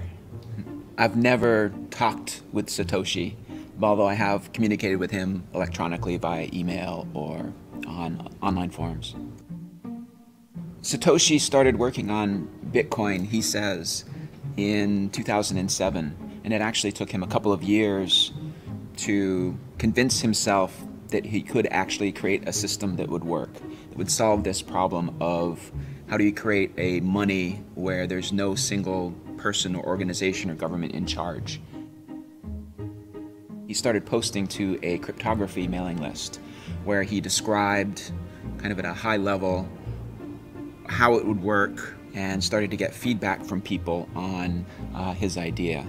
I believe it was the beginning of 2009, he released an academic paper that described the system in detail. And he also started up Bitcoin. He actually released the code for the system and started it running. Coming from a crypto background, I mean, one of the first things I did was I read the paper. When you read the paper and you have that background, you think, this is very good. You think, there are kind of 50 things that might be wrong with a proposal like this. And I thought, this answers all those questions. I mean, I thought, this is some very high quality work. So the key problem that Satoshi solved that made the whole system work was the solution to what's called the double spending problem. So if I have this digital asset that I want to give to somebody else, how do you prevent me from giving it to two different people at the same time? Because obviously if it's digital, it's easy to copy. And Satoshi came up with a brilliant system for, if you try to do that, if you try to double spend and give the same Bitcoins to two different people at the same time, everybody notices, and then one or the other of those transactions is considered valid, and the other one's just ignored. So solving the double spend problem was the key technical breakthrough that made Bitcoin possible even. Bitcoin answers another question in a magical way, which is, could a bunch of people who don't trust each other all agree on when something happened so precisely that you could use it to transfer value, right? And that sounds like, who've never met each other and will never meet just by passing messages. And, I mean, the immediate answer to that is like, no way, no way. You need someone who's trusted in the middle to tell people what happened. You need all these other things. So I do think it's incredible genius. He's obviously had some academic training because he wrote this academic white paper that, is in the style of a peer-reviewed academic journal article. And he's obviously a genius. I mean, not only was he able to come up with the idea, but he was able to actually implement it, actually write code that made it work. And he was a genius on a lot of different levels, which I think is really rare and fascinating, and I'd love to meet him someday. Satoshi sort of, I think, exists now in the Bitcoin subconscious almost. Things are named after him. It'll be a little bit like finding out who Santa Claus really is if Satoshi's ever revealed. Like, I think it'll be a blow to the collective psyche of Bitcoin. One interesting thing, there are some emails that have come out recently that indicate one of, a 90s era cryptographer was working on some of this stuff that pretty clearly turned into Bitcoin. That's a small community, so you probably narrow it down to 30 to 50 people that could have been working on it. I don't know who's had the last interaction with Satoshi. It might have possibly been me. My very last email to Satoshi, I actually had told him that I had been invited to give a talk at the CIA. So he had already told me that he was going to step back. I don't know if me telling him that I was just going to visit the CIA was the reason I've never heard from him again, but I certainly think it didn't help.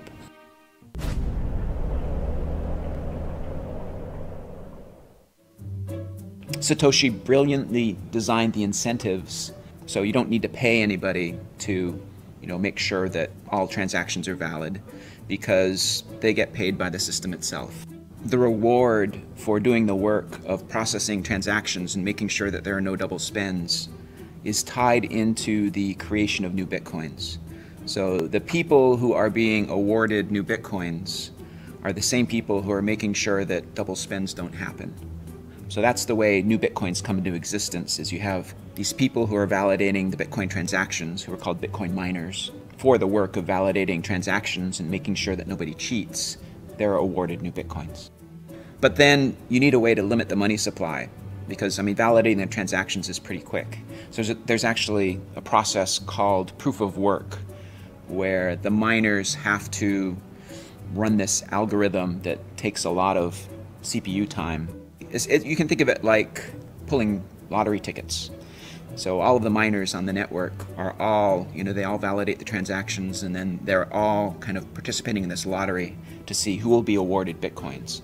And on average, every 10 minutes, somebody somewhere on the network is awarded new Bitcoins. There are fundamental promises made by the Bitcoin network about supply.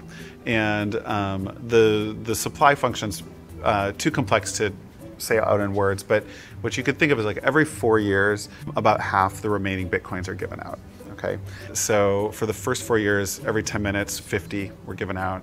Next 4 years, 25, and then next, and so on. So eventually that kind of trails off, and in the year 2140, no more will be issued. And that's how we know there will only ever be 21 million Bitcoins created, because if you do the math, that series works out to 21 million. 1/100 millionth of a Bitcoin is the smallest Bitcoin unit, which the Bitcoin community has dubbed the Satoshi in honor of the creator.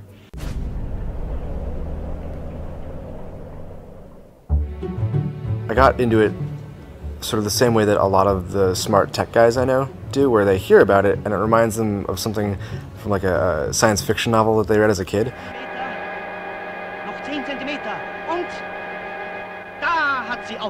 Like, oh, that's cool, but it can't exist. And then you go and you read the white paper and you're like, that makes sense. And then you look at the source code and try to find how you can break it, and you can't, right? And and then you're like, this is a real thing now. And so I've been following it. I sort of, as a hobbyist, was mining just on my computer when I wasn't using it for anything else. I'm not a Bitcoin miner. I actually have, in the past, created a few Bitcoins. I ran the Bitcoin software on my laptop computer way back in, May of 2010, when not too many people knew about Bitcoin, and it was actually possible to create Bitcoins on an ordinary laptop computer. But when I did the math, I found out that, I was paying more in electricity to create the Bitcoins than the Bitcoins were worth. And so it made more sense, if I wanted to have some Bitcoins, to just buy them from somebody else, maybe somebody who lived in a place that had less expensive electricity than me. Okay, so there's a lot of altruism in the system. Very, very first miners wanted to help. Great, they think it's cool. They just think it's cool, whatever. You do a lot of things because you think they're cool. As soon as there's an exchange rate, miners are saying, like as I did in 2010, I have a lot of computers sitting around. They're already sucking power. I am happy to turn that into money. Like, who knows what I'll do with it? I can see I'm making money doing this. And that sort of spread mining. In 2010, you could mine with your home computer and make a decent amount of Bitcoins, which today would be worth a lot. At the time, they weren't. So from the early days, there have been miners who use their computers to make money and love it. And then there have been speculators or people want to buy who are like, that is for wankers. Like, I'm just going to go lay my cash on the table and buy these. I'll see what we'll do with them later. I like this plan. At the time, there are 7,200 Bitcoins issued a day. And you know, that was probably $350 worth. When the first exchange launched was 5 cents or so was the first rates. So you know, you've got $50,000 to play with as an investor. Like you're gonna go mine for 2 years. You're not gonna go mine for 2 years. The money guys they always want to trade, and the nerds always want to mine. It's very rare in this space that people want to do both. They're often on one side or the other. Bitcoin puzzles a lot of economists who would not have predicted that you'd be able to start from something that has no intrinsic value. I mean, there's zero value in the bits of data on your disk, and yet has managed to bootstrap itself into arguably the world's most valuable currency. And how that happened, I think, is a really interesting study in economics. You might need to make some economists rethink their ideas about money. It took some early adopters with enough faith to actually spend real money to purchase some Bitcoins to start to give it a value.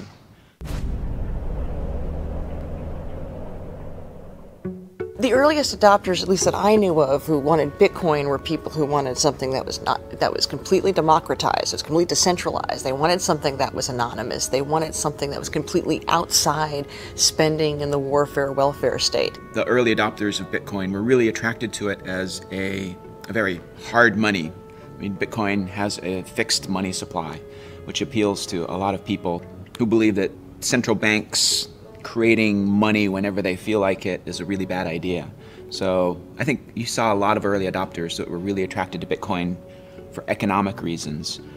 If you're non-technical and you're interested in Bitcoin, you don't like Ben Bernanke, you are worried about inflation, hyperinflation, you find fiat currency of all sorts suspect, you know, these are the folks that are non-technical that come first. So there are really three factors that drive interest in Bitcoin. The first is its decentralized nature. The second is its anonymity, or really pseudonymity. And the third thing is its zero transaction costs. And what's interesting is that different people have been attracted to Bitcoin at different points in time by different elements of those three characteristics. So the first early adopters of Bitcoin were attracted to its decentralized nature. And so there was a lot of people who had a political motivation behind it. They might have been libertarians, they didn't like the idea of a central governing body of their currency. And that was, and that kind of passion that was driven by some of these ideological grounds is what's necessary to get something from nothing to that first step, just to get a few people involved and to have some value created. First of all, people don't think about where the dollar comes from, what spending that dollar means, and they don't think about taxation. So any of those things tend to be outside people's normal. Why would you think about that when you're buying the bag of potato chips? There's no reason to. But if you're philosophically aware of these things, how we create empire and how the U.S. is able to occupy so many, how can it afford financially to occupy so many countries, then you start thinking, how am I participating in this system? And that's by spending the Federal Reserve note. So for a lot of people, for them, it's about living their values. They want to use a peace dollar, and for them, the Bitcoin is working. Then you had a second set of people who were interested in the anonymity. And in large part because they might have been doing something online that they didn't want to be associated with. They might, some sort of illegal activity. They might have been selling guns, they might have been selling drugs, they might just have been online gambling. It's absolutely absurd for any government to tell someone what they can do with their own money if they're not harming anyone. The fact that the United States claims to be a free country that respects the rights of individuals, and yet a full-grown adult cannot wager his own money on his own game that he chooses is a terrible hypocrisy. Not to mention the fact that the state runs various lotteries, which have far worse odds than most casinos, and market themselves, in fact, to the very poorest and least able to understand the problems of gambling. So while the state does this institutionally, they also throw private people in prison for running games with better odds, and better customer service, and it's one of many problems that we have with the government in the U.S. and in other countries. Bitcoin has been widely used by a website called Silk Road, which allows pretty much everything to be bought and sold. Some of the products on there are made illegal by various governments, yet it trades on there. I don't do drugs. I don't even drink caffeine or alcohol, so it's just nothing that personally I'm interested in. But what I am interested in is looking at the ability of the market to solve these problems, because these particular market actors, they were excluded from traditional banking systems, and Silk Road and Bitcoin have provided a solution to that. But we see other market actors which have also been excluded for different reasons. For example, WikiLeaks, they're engaged in political speech, and the banks and MasterCard, they've terminated service. We have the IRS targeting political opponents for political speech. And people wonder why they might want to have anonymity. It's very difficult to exercise your speech if you don't have the ability to transact. And so what we're seeing with Bitcoin is money has literally become speech. There are lots of people interested in Bitcoin for different reasons, and they have lots of different opinions on different things, and they argue with each other all the time. And yes, some people believe that things like Silk Road are terrible for Bitcoin. Other people think that that's the killer app, and that's why it has all of its value in the first place. Bitcoin needs to be understood as a tool, and a useful tool is used by everyone who finds it useful. So just as bad people use the cell phone in the car, bad people are going to use Bitcoin, and people shouldn't fear that or worry about that.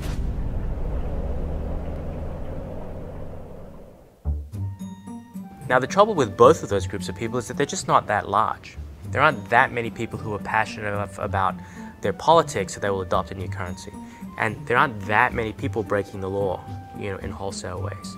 But it's this transition to the third characteristic that's really interesting, because zero transaction cost has an appeal to everybody. Everybody would like to save money on transaction costs. It just takes costs out of the system. And because of that, it has much, much broader appeal. But what's interesting is that, and that's why I'm interested, right? That's why I'm interested in, I think that, you've got an opportunity to revolutionize financial services, tens of billions, hundreds of billions of market cap at risk. If that comes under pressure, then it's like squeezing a balloon. Market value has to be created somewhere else, ideally in these new companies. Coinbase, generally speaking, our goal is to make it easy for the average consumer and the average merchant to use Bitcoin. I think sort of the litmus test for all this is, can I feasibly present this to someone who hasn't seen it before, even my mom, and can she reasonably use it? That's sort of what we're trying to build towards. So whenever you get a new technology, there's always these predictable waves of companies. And the first wave is building the infrastructure that just makes the damn thing work, right? And right now, just to make Bitcoin work at all, you need exchanges to get money into Bitcoin. You need wallets to hold the Bitcoin, and you need payment processors to be able to spend the Bitcoin. So that's that infrastructure level. That's where we are today. You think about the average business,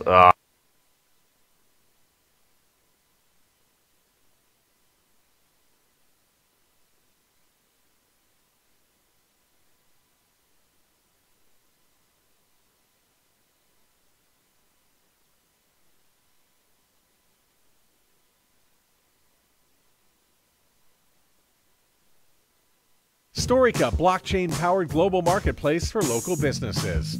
Hundreds of thousands of small-scale producers still have no way.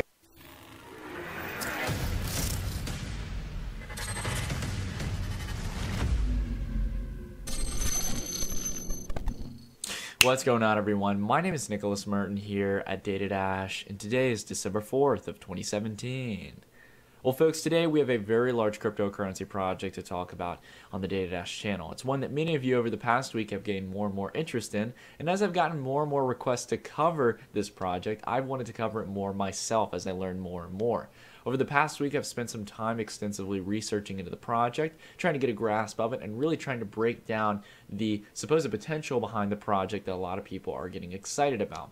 A lot of people have been curious about the price run-up. Some people are curious about the tech and also the philosophy behind the project. And I gotta say, folks, in short summary, I'm optimistic on this one. Today we're going to be talking about Cardano. So a lot of you out there have asked, what Cardano is all about. You want a brief description of it, because if any of you have taken the time to look into Cardano, it's a very, I would say, a very ambitious project, and another way to put that is a tall stack. It has a lot of goals and ambitions. But these goals and ambitions come in a streamlined package, and they really are considering considering trying to build what's known as a third generation of cryptocurrencies. So I'm going to break down what that means later on and talk about all the fundamentals of what Cardano really is. But I got to tell you all, it's an extremely exciting project as someone who's spent some time actually, looking into it. And today I hope to give you a nice brief description of my stance on it and some of the things that I find very interesting about the project. Okay, so let's go ahead and dive in first and foremost into the numbers. So we can see here that first and foremost, Cardano has a steady valuation. It's ranked in the top 10 of cryptocurrencies. And for its short life, Cardano has really taken the ranks here with this valuation. Of course, it's not technically in the top 5 yet, so I don't consider it a large cap. Nonetheless, it is on the large end of mid caps. And over the past few weeks, most of this valuation really just kind of flushed in. And it's been holding very steady towards the top. It hasn't been seeing much sell side. You can see now that the circulating supply is almost around 26 billion ADA, which is the actual currency behind the Cardano blockchain. And we can see here that the max supply is going to be 45 billion. So with the total supply right now of 31 billion out of the max supply of 45 billion, looks pretty good to me. Most cryptocurrency projects sometimes are around a quarter of their max supply, and that can be a little bit fishy. But I think this is good. You have well over almost close to 3/4 of the total circulating supply coming in out of the max supply already. So I'm very interested in that, and I think the numbers look good. The volume checks out. So now that we have good news in the sense of numbers, let's go ahead and dive into Cardano. So Cardano itself, as many of you might know, has not been extensively trying to market itself. We see a general trend with ICOs trying to go out of their way and claiming they're the next big thing, and they'll go out and market everywhere. They'll buy advertising. I know, trust me, as a YouTuber, I get requests all the time from projects to cover their project or give them publicity. It happens all the time in the space. And as much as marketing is important, sometimes it's best to make sure that your project has such good technology behind it and such good ambitions that it alone is what markets the project. And that's what I find with Cardano. And this is, again, rarely found in cryptocurrencies. In a new space like this where people are out to make a lot of money, Cardano is a very ambitious project and an ambitious philosophy behind what they're trying to build. So let's go ahead, let's run through the description here, and I'll try to break it down. So right here on their website, the first thing you'll see, it says Cardano is a decentralized public blockchain and cryptocurrency project and is fully open source. Cardano is developing a smart contract platform which seeks to deliver more advanced features than any protocol previously developed. It is the first blockchain platform to evolve out of a scientific philosophy and a research-first driven approach. The development team consists of a large global collective of expert engineers and researchers. And this is not just some, out-of-the-water statement that Cardano is making. This is what they're doing.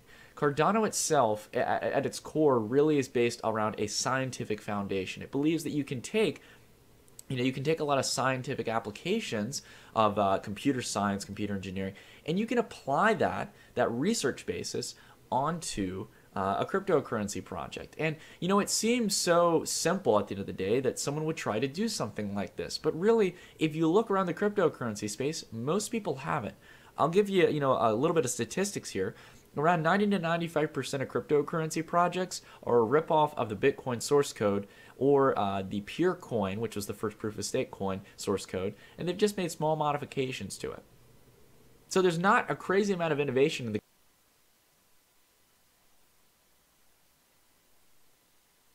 financial system is going through a revolution. The blockchain is refreshing old banking traditions. Hey, what's going on everyone? Matthew from therighttrader.com, back today with another cryptocurrency video. Today I'm going to be talking about Cardano, and I'm going to try answering the question of will it reach and go over $1 in 2018? Now I'm going to talk a little bit about where Cardano is currently standing as far as popularity goes, because some things have changed since my last price prediction on it, and to be honest, my previous price prediction video was a relatively conservative estimate on where I thought it was going to be in 2018. It already surpassed that estimate, so I wasn't really bearish on it, but I was a bit conservative because at the time, right, it was a little bit of a sleeper cryptocurrency. I mean, you can see this on the chart. Since pretty much it started trading, it wasn't doing much, right? It was relatively flat, and it finally got a massive jump in price and in attention, which is really what it needed. So that definitely kind of changed my opinion on Cardano as a whole. Like I said, I wasn't really bearish on it before, but I did want some more clarity on where it was heading and for things to kind of wake up. That's exactly what happened, luckily. So I'm going to go ahead and kind of tell you where I think it's going to be heading basically in 2018. Now, what you have to realize is that it's currently sitting now at a $3.4 billion market cap. It is now in the top 10 ranking. We'll see, you know, if it's able to hold in here, but it's looking pretty good for now. What's interesting is that despite the fact that it got this massive price increase in a short period of time, it actually held it pretty well, right? We put in an all-time high of just under 15 cents, fell back down to, it looks, you know, around 9 cents, and bounced back up very nicely. Currently we're stabilizing and holding our break above $10 really. And that's somewhat rare for these type of cryptocurrencies that have, you know, such big jumps. There was some pumping up accusations for Cardano. I don't really think it's the case, seeing that how the price is holding. So I'm not too concerned about that. And, you know, so long as we don't dip below $10 again, 10 cents, I'm not really too worried about seeing some kind of drop or anything happen. I think that, you know, it's putting in a nice base here. It could consolidate for a while, but overall we should start seeing it climb slowly but surely back towards that 15-cent mark, hopefully going and testing the 20-cent mark pretty soon. And you know, we still have about a month till we get to 2018, so it still has room to move even higher, right?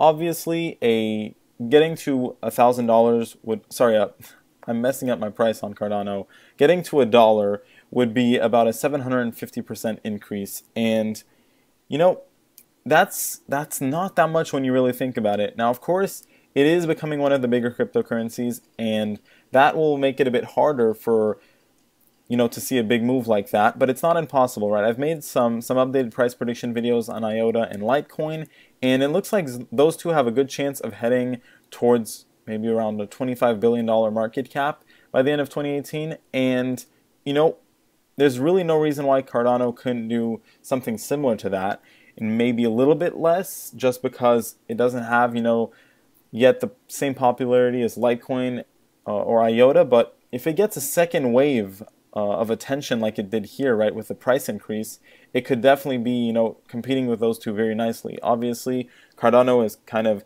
taking what's good with Bitcoin and Ethereum, combining that, and really trying to become the best cryptocurrency out there, better than Bitcoin and Ethereum, you know, kind of playing off their you know, where they fall short and combining their advantages. So they're aiming very big, and we might be seeing the beginning of maybe the success for Cardano that they're trying to achieve, right? Obviously, it's still pretty early. They're not there yet, but think about, even if they are able to compete, you know, well, partially at least, partially compete with Bitcoin and Ethereum, that would already put them at a very serious, you know, valuation. I think that's completely reasonable. So going back to the price, do I think it can reach $1 in 2018? Like I said, that would be about a 750% increase. It's already gone up more than that, I think, you know, in the past 2 months alone. So I don't think that that's unreasonable. Obviously, it is a big move. That would really put the market cap much higher, right, to the big leagues, really. And I would say we'd have to see, right? There's going to be some contingencies on that price prediction, because I think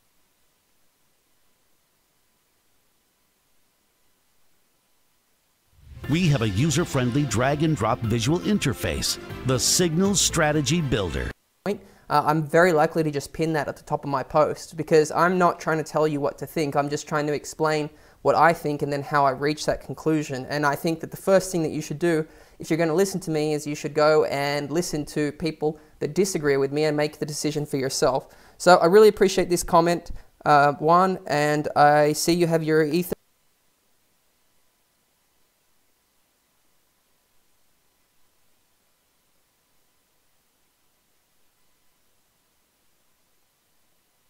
Today we're going to review the cryptocurrency known as Cardano. So this one is getting a lot of attention due to the people that are participating in this, the technology behind it, the teams that are behind it. It's more than just one team, and we're going to review all that in this video here. So the first thing we want to talk about is the price. So it's at 2 cents, currently down, and it's actually, if we just look at when it came out here in early October, it's not even a month old, and when it hit the market, you know, you were looking at what, 2 cents. So I mean, it is right where it ICO'd at, right? I mean, it's been as high as 3 cents. Okay, now you have to keep in mind, if you're thinking this is going to be the next Bitcoin, you're a little bit confused then, because this is not the next Bitcoin in the sense of the price. Now, in the sense of the market cap, it could. It's only got a market cap of about just under 700,000, and it could, you know, it could at some point take over a significant amount of market cap, but it will never be 56% dominance. Okay, this coin will probably never be that. That's my assumption. It could maybe be somewhere around the range of 10 to 20%, assuming they knock everything out of the ballpark, but they'll still have to share the market with Bitcoin, Ethereum, Lisk, IOTA, and some of these other major cryptocurrencies that are around. So look at this. The circulating supply is 25 billion. Okay, Bitcoin is 21 million. That's why the price per coin is so low. There's going to be a total of 31, actually max supply of 45 billion. So a total supply of 31 billion. Now, if we just take a look at where you can